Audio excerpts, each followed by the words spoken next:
Well, first of all, Happy New Year to everybody. It's a little bit late. I cannot believe that January is now gone and we're into February. And once again, I'd like to thank Steve for allowing us the opportunity to do this. It's been a couple months now since we've last chatted, so there's a few things now that have happened obviously in December and January, and a few things now that's coming up over the next month or two. So going back a little bit now, obviously in January. Certainly one of the big things there was our Christmas concert, and as everyone's aware right now, we lost our music teacher last year due to cutbacks and the process of allocations with the school board and whatnot. But I was very thankful to our primary elementary teachers for continuing with our Christmas concert. Unfortunately, I was out of town, did not get to see it, but I was told that it was a job well done by everybody. So again, I want to thank our teachers for getting students ready for that. Especially thank you to Ms. Banfield-Ayer, who kind of took on the role of working with the choir and whatnot and doing the agenda for the concert. And along with Mrs. Green, Jillian Green, Jennifer Vatcher, and Mr. Shears for allowing their students to be ready and prepared for the concert.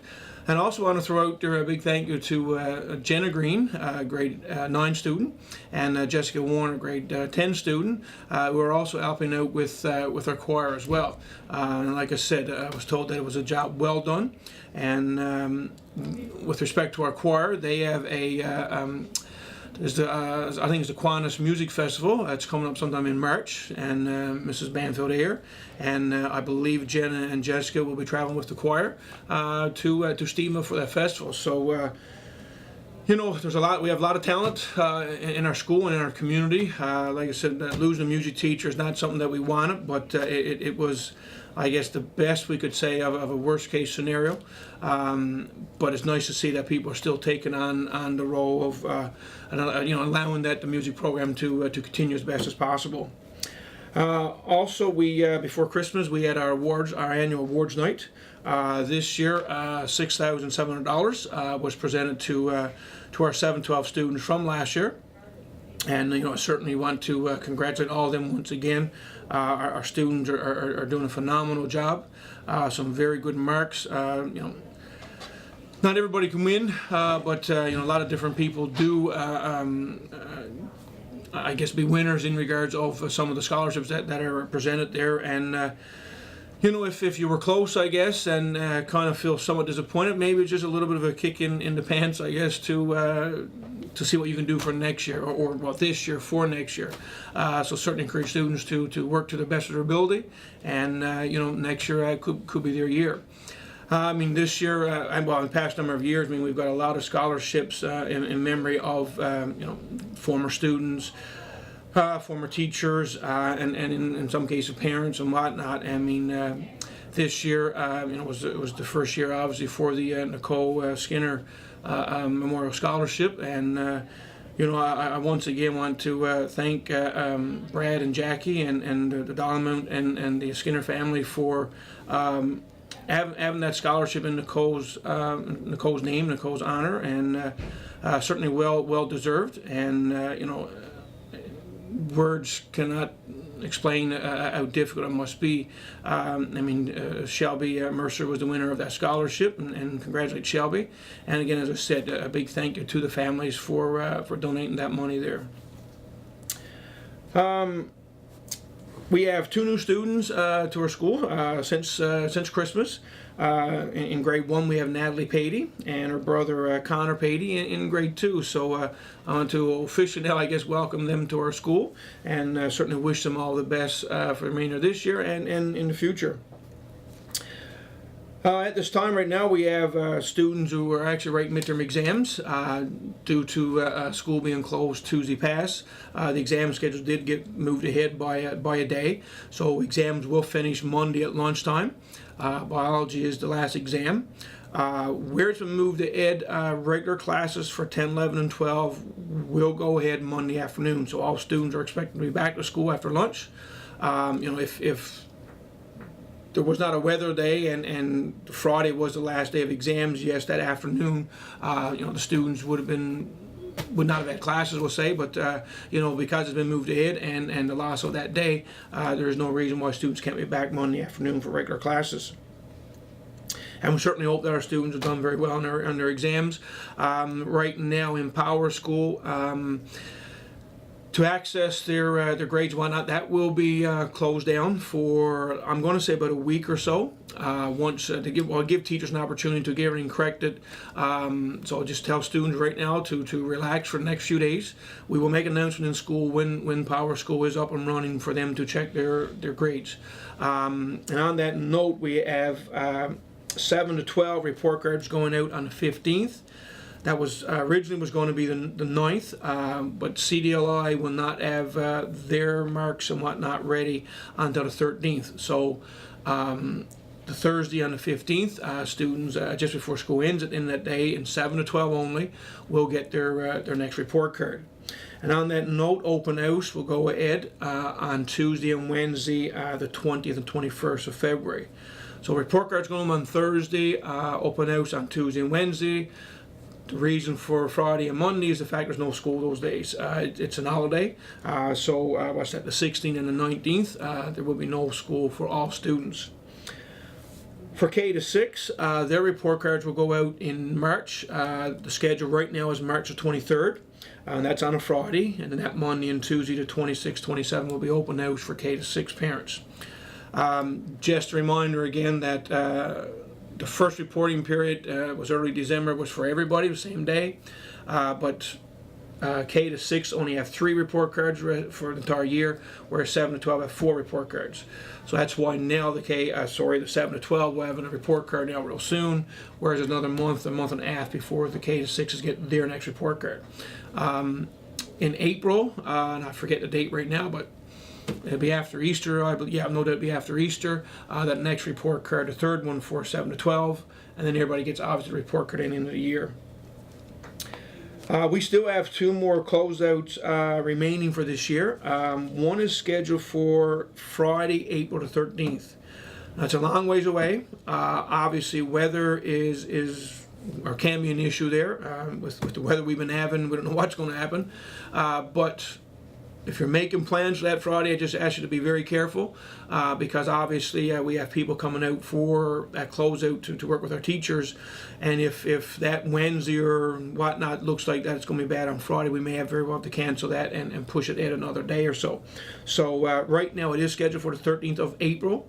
Our 5th one, which right now I have no date for that one, but it'll probably be done before Easter.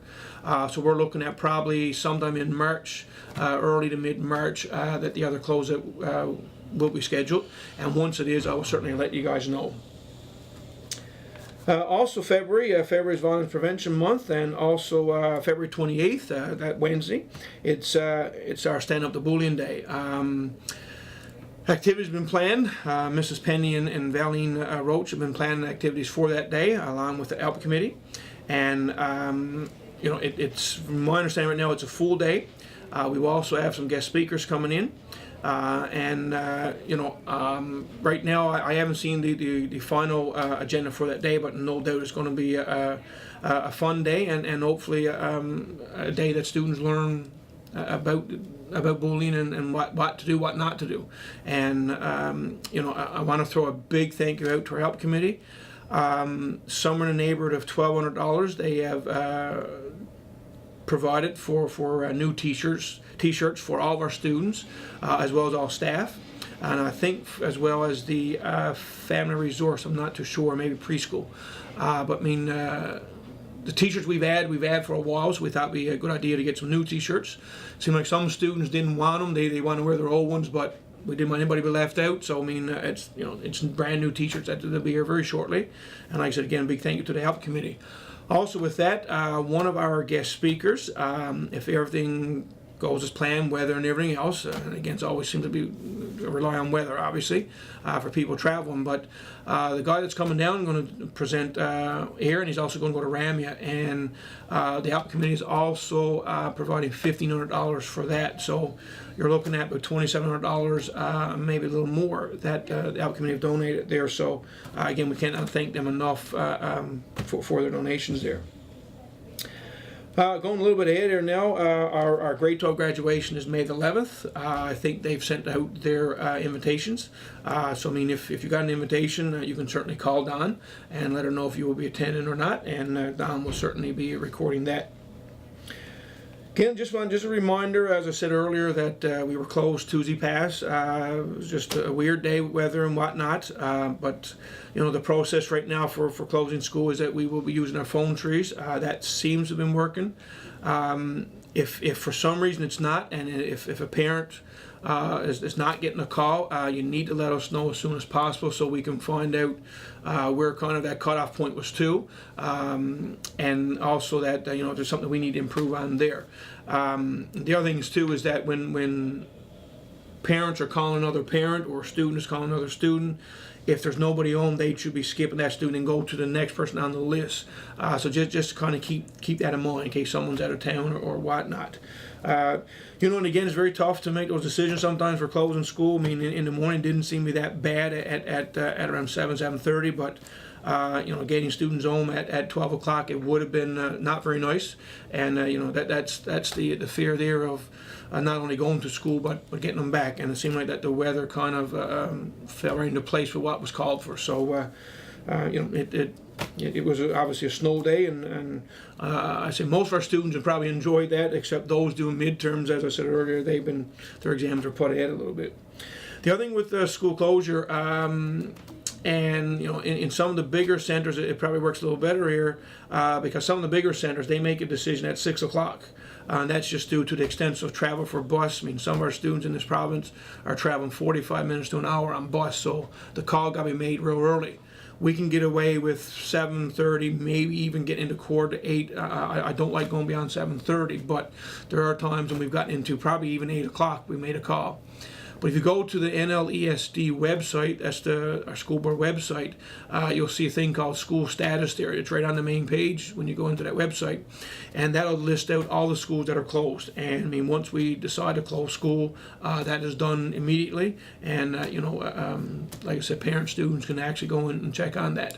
And again, the address for that website is www.nlesd.ca. It stands for Newfoundland and Labrador English School District.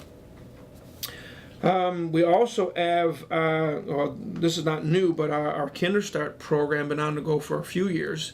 And that's a program where our preschool students spend some time with the kindergarten class and the teacher.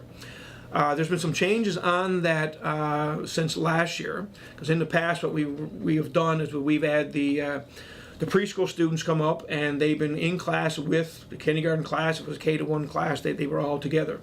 The changes this year is twofold. One is the sessions have dropped from 8 to 4. And now that all schools in the province got kindergarten students or kindergarten class, they are actually dismissed for that session. So this year, our K-1 students will not have class when there's a Kinderstart session on the go. Actually, now when this is being taped, Friday afternoon is our first session. The parents are also invited to attend as well. So what happened this afternoon is that the parents and the preschool students came in. They had a session with Mrs. Green, Julian Green, for about an half an hour. The students stayed with Mrs. Green. The parents went with Mrs. Penny, who were doing some sessions. And for the most part, that's how that will continue for another 3 sessions. So again, the big thing is that K-1 students will be dismissed, and Mrs. Green will certainly be letting parents know when that will be occurring. On that note, that's all that I have. I'm sure, as normal, I'm forgetting some things, but you know, like I said, we are right now into February. We are at the halfway point. Starting Monday, actually, February the 5th is the start of term 2. So we're halfway there. I can't believe that 5 months is gone, but you know, just again to let everyone know that you know, our phones are open, our doors are open if you got any questions or concerns. And you know, if you know, a lot of our students, I said earlier, are doing very well. They're working hard. Some maybe can do a bit more. You know, it's at the halfway point. I find that once Easter comes, after that, it's very little time left for the school year. So, you know, parents may need to just again give a little bit of a push to some of their children. And again, if you're looking for tutors, we have free tutoring here with a number of our students involved in that program. And again, our teachers are only a phone call or an email away, or certainly just drop in and see any of them after 3 o'clock. And we're certainly here to do the best that we can to get our students get the best education that they can. So on that note, again, thank you for listening, and we will do this again hopefully in a month or a month or two. Thank you very much.